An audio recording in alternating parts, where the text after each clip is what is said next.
Buenas tardes. Vamos a presentar nuestro estudio de mercado, la capacidad de la planta, el plan de negocios y la evaluación económica básica de nuestro proyecto de producción de PHA.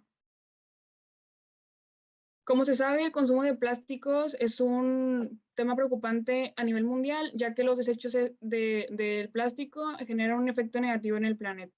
A partir de este problema se han buscado alternativas como la producción de bioplásticos y en este caso vamos a hablar del PHA. Se creó un plan de negocios que vamos a mostrar a continuación, donde nuestra propuesta de valor se basa en utilizar cascarilla de arroz como materia prima para la producción de PHA por tres razones. La primera es que tiene fuentes altas en carbono, la cual se necesita. En segundo lugar, es una materia prima barata, considerando que el 50% del costo total de producción del PHA es dado por la materia prima. Y en tercer lugar, es un subproducto que se genera en grandes cantidades, por lo que se puede utilizar en generación de diferentes productos. El segmento de clientes al que estamos enfocados son tres básicamente. El primero es la manufactura de plásticos como productos desechables y empaques en el sector alimenticio.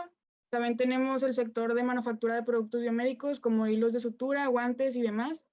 Y por último, el sector farmacéutico enfocado en los empaques.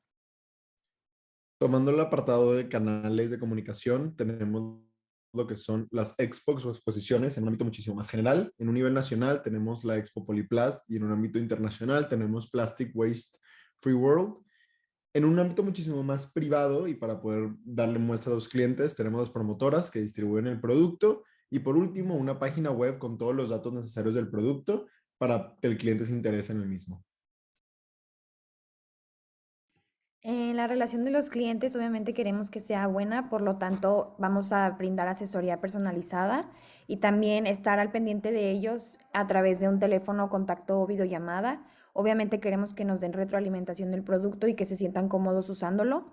Y bueno, sentimos que algo que sería muy útil sería una certificación que avale que nuestro producto es bueno, porque esto le daría confianza al cliente de comprarlo. Esto puede ser a través de un auditor, por ejemplo.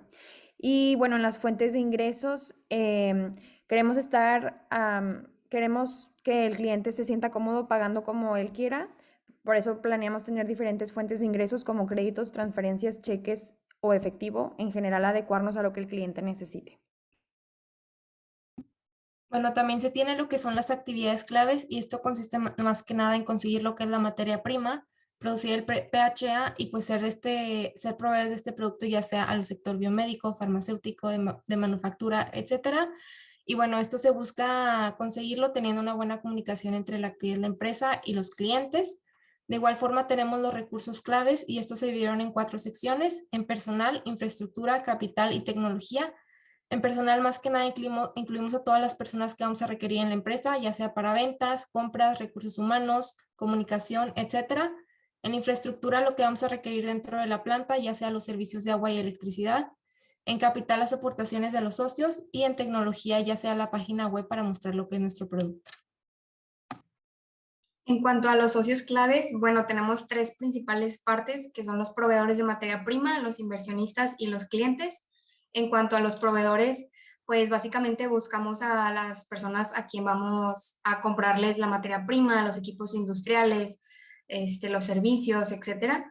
En los inversionistas, bueno, buscamos a gente que esté interesada en invertir en nuestro proyecto o en el mercado. Y en los clientes, pues son nuestros potenciales socios dentro de los sectores que ya mencionamos, en los que nos enfocamos, que son el sector farmacéutico, biomédico y manufactura de plásticos.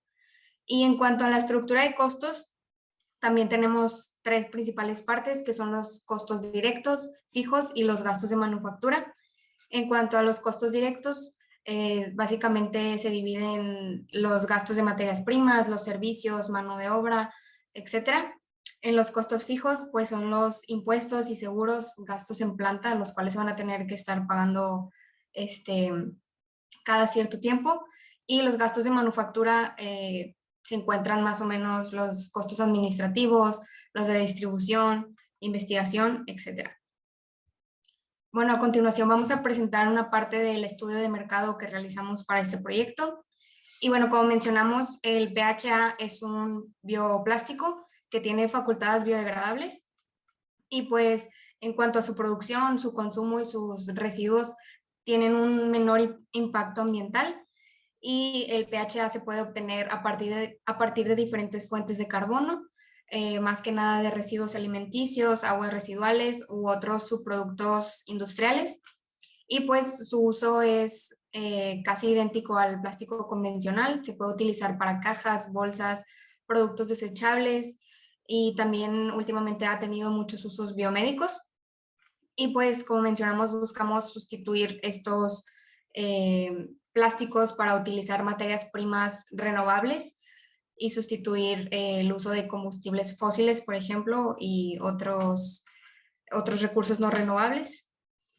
Y bueno, estos mencionamos rápidamente son 3 productores principales de PHA, los cuales se ubican en Estados Unidos y generan productos como cubiertos, vasos, fibras, adhesivos, entre otros.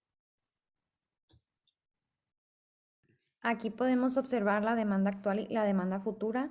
Actualmente se producen cerca de 2.1 millones de toneladas de bioplásticos anuales y se espera que para el 2025 esta demanda aumente al 2.8 millones de toneladas anuales. El principal productor de bioplástico actualmente es Asia con el 46%.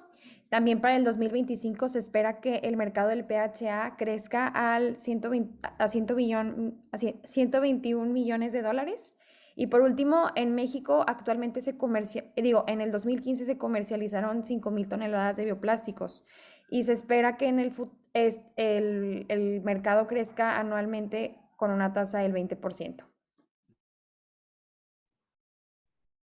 Investigaron los precios de la materia prima y del PHA actualmente. La cascarilla de arroz se encuentra en el mercado con un precio de 4 pesos por kilogramo. El PHA está a la venta en más o menos $4 por kilogramo. La bacteria que se necesita, que en este caso es Pseudomonas aeruginosa, se cotizaron 2 diferentes maneras de obtenerla. La primera es por coprocultivo y la cultivación de la cepa, con un precio de 476 pesos, y de la otra manera es por medio de un proveedor que nos dio un precio de 4,837 pesos por unidad. Asimismo, en la etapa de hidrólisis, en el proceso se necesita de ácido sulfúrico y agua destilada, el cual tienen un precio de $10 y 40 centavos por litro, respectivamente. Bueno, a continuación se muestran las áreas de mercado a satisfacer. Como ya mencionamos anteriormente, se busca proveerles a los sectores alimenticios, biomédicos y farmacéuticos del PHA para que puedan elaborar lo que sea sus empaques, de igual forma los hilos de sutura, guantes, igual para la manufactura de plásticos y desechables, y pues se busca sustituir los plásticos convencionales por estos bioplásticos. Y en cuanto al porcentaje de mercado que se busca satisfacer, aquí más que nada se tomó como referencia la tasa de crecimiento anual, con base en un dato ya previamente mencionado, que se establece que en el 2015 la demanda de bioplásticos en México era de aproximadamente 5,000 toneladas y se esperaba un crecimiento de mercado anual de un 20%. Se tomaron estos datos y a partir de esto se obtuvo la demanda de bioplásticos, que sería ahorita en el año 2022, y se obtuvo que este sería de aproximadamente 18,000 toneladas en México. Y bueno, con base en estos datos, se estableció que se busca satisfacer entre un 0.1 y un 5% de la demanda nacional en México. Y más adelante se hablará sobre cómo se llegó a decidir estos porcentajes de demanda. A continuación vamos a explicar cómo de la cascarilla de arroz surge el PHA. Primero hay que acondicionar la materia prima. Para esto lo que se hace es reducir el tamaño de la cascarilla de arroz. Es secada, molida y tamizada y se obtiene un polvo homogéneo con partículas de tamaño de 0.5 a 0.42.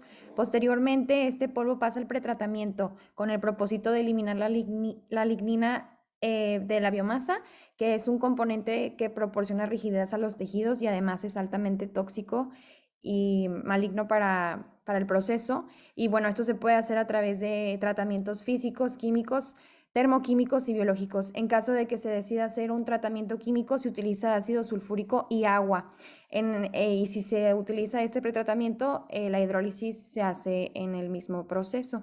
La hidrólisis tiene el objetivo de romper los polímeros de la biomasa y transformarlos en azúcares simples. Esto se puede hacer, como ya mencioné, por una hidrólisis química con ácido o enzimática. Y bueno, ya que sale de la hidrólisis, entra la fermentación. Aquí se utiliza la bacteria que, como ya mencionamos, se utiliza la Pseudomonas aeruginosa y puede ser por diferentes tipos de reactores, reactor batch, fed batch, fermentación continua. Y cabe mencionar que la bacteria tiene que estar en las condiciones óptimas para la fermentación.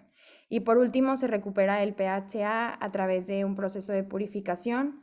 En este hay pues un proceso de centrifugación y también de secado y se obtiene una concentración cerca del 95% de pHb. Aquí se muestra la ruta metabólica, que es lo que sucede dentro de la fermentación. La cascarilla de arroz tiene 3 diferentes azúcares simples, glucosa, galactosa y silosa. Cada una se descompone de diferentes formas, pero al final llegan a un punto en común y a partir de ahí se produce el pHa. Bueno, a continuación se muestra lo que es la capacidad de localización de la planta. En cuanto a la localización de la planta, nos basamos en dónde se encontraba nuestra materia prima y pues se investigó y las industrias arroceras en México se encuentran en ciertos estados. Los principales son Nayarit, Campeche y Veracruz y se producen las toneladas que se muestran en la pantalla. Y de igual forma, se establecieron posibles proveedores de materia prima y se encontraron algunas empresas, ya sea Promexa, Grupo Industrial Progreso y la procesadora de ingredientes. Y se encuentran en estas ubicaciones en México.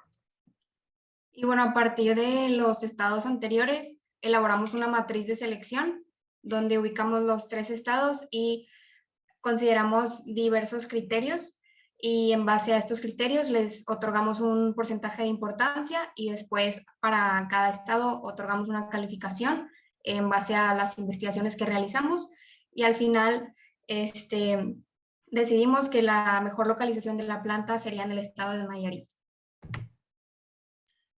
Una vez tomada la decisión de que la planta iba a estar en el estado de Nayarit, en la ciudad de Tepic, con una producción anual de 89,000 toneladas por año, se calcula que más o menos alrededor del 20% de la producción de arroz se puede utilizar para cascarillas, siendo 17,800 toneladas por año. Y de acuerdo a los estudios, uno hecho por Cantur en 2012 y uno de Patel en 2014, esta tonelada se pueden convertir entre el 24 y 48% a pHa. Bueno, entonces a continuación se muestra lo que es la capacidad, lo que se estableció para establecer lo que es la capacidad de la planta. Y aquí se propusieron lo que son diferentes escenarios dependiendo de la cantidad de materia prima que se tiene. Y bueno, se tomaron en consideración los porcentajes de 24 y 48%, que es la conversión de la cascarilla a lo que es el pHa. Y pues es importante mencionar que se consideró la demanda de bioplásticos en México del 2022, que son las 18,000 toneladas. Entonces, en la siguiente tabla realizamos esta tabla en donde propusimos distintas cantidades de materia prima por año. Aquí se muestran las toneladas de cascarilla de arroz. Después establecimos los porcentajes de conversión que investigamos en un artículo y pues bueno, multiplicamos lo que son la materia prima por el porcentaje de conversión y nos dio la cantidad de pHa producido por año. Y pues estas cantidades fueron divididas entre las 18,000 toneladas totales que se producen en México y así se obtuvo los porcentajes a satisfacer en el mercado de México. Al contar con la información anterior, se utilizaron 2 reglas heurísticas para determinar el volumen del reactor. La primera regla es que el diámetro del reactor es igual a la altura del líquido dentro del mismo y la segunda regla es que la altura total del reactor es igual a 2.5 veces el radio del reactor. Se utilizaron los datos obtenidos anteriormente y se pronosticaron diferentes escenarios donde el mayor volumen sería 11.52 metros cúbicos y el menor 0.61 metros cúbicos. Bueno, y a partir de la estimación de los volúmenes anteriores, obtuvimos el costo de los equipos o de los posibles equipos que podemos utilizar, utilizando la herramienta de CapCost, donde se estiman el costo de equipos industriales. Y aquí el equipo más barato sería alrededor de $66,000 y el más caro de $316,000 para el fermentador solamente. En el estudio económico preliminar, empezamos con el análisis de producción y consumo. Utilizamos los datos anteriormente mencionados por Cantur y Patel, del 24 y 48%, y una base de cálculo del 100%. Esto nos da que las ganancias por el pHa serían de $192 y tomando en consideración todas las diferentes materias primas, que es el ácido sulfúrico, el agua destilada y principalmente la cascarilla de arroz junto con la bacteria, tendríamos un total de 137.76 dólares de total de costo de materia prima, teniendo una ganancia de 54.24 dólares por la base de cálculo de 100 o 1.13 dólares por cada kilo de PHA. A continuación, se hizo un análisis de incertidumbre, el cual sirve para demostrar de manera gráfica los riesgos que una empresa puede enfrentar. Existen factores externos y internos en el cual se le tiene que asignar un valor respectivo a cada riesgo y después una calificación según el proyecto que se tiene. En este caso, se hicieron 2 escenarios, donde es el mejor caso y el peor caso. Se graficaron en la imagen que se puede ver, donde en el mejor caso se encuentra en el cuadrante verde, el cual significa que el proyecto tiene bajo riesgo, y en el peor de los casos se encontraría en el cuadrante amarillo, donde sí estaríamos viendo varios riesgos. Pasando el diagrama de bloques del proceso, como se mencionó anteriormente, es una manera solo más sencilla de verla. Empezamos con el acondicionamiento, la molienda y tamizado para hacer la cascarilla de arroz en polvo que se pueda tratar, junto con el pretratamiento físico, seguido del químico, el termoquímico y el biológico para preparar la materia prima. En la hidrólisis se une junto con el ácido sulfúrico, que nos ayuda a poder empezar a romper las paredes, y eventualmente pasamos a la fermentación, donde se produce la producción de PHA a través de la bacteria anteriormente mencionada. Y por último pasamos al proceso de recuperación de PHA, donde se le quitan los excesos de materiales no necesitados, se seca y por último ya se obtiene alrededor del 95% de PHB o PHA producido después de todo el proceso. Y pues para concluir, ¿cuáles son los siguientes pasos y conclusiones? Tomando en consideración todas las ventajas y desventajas, pudimos concluir que el mejor camino para la producción de PHA es a partir de la biomasa lignocelulósica, especialmente la cascarilla de arroz, pero es tomando en consideración los siguientes puntos. Localizada en Tepic, Nayarit, debido a la producción de arroz y por ende la producción de cascarilla, los procesos de pretratamiento, hidrólisis y fermentación anteriormente mencionados, utilizando la bacteria Pseudomonas aeruginosa, buscaríamos satisfacer desde el 0.1% hasta el 5%, dependiendo de las diferentes características que nos podamos encontrar, y tomando en consideración que tenemos costos de materia prima de alrededor de 137.76 dólares, tomando una base de cálculo de 100 kilogramos y ganancias de 192 dólares. Y pues con eso terminaríamos lo que es nuestra presentación. Muchísimas gracias y espero tengan un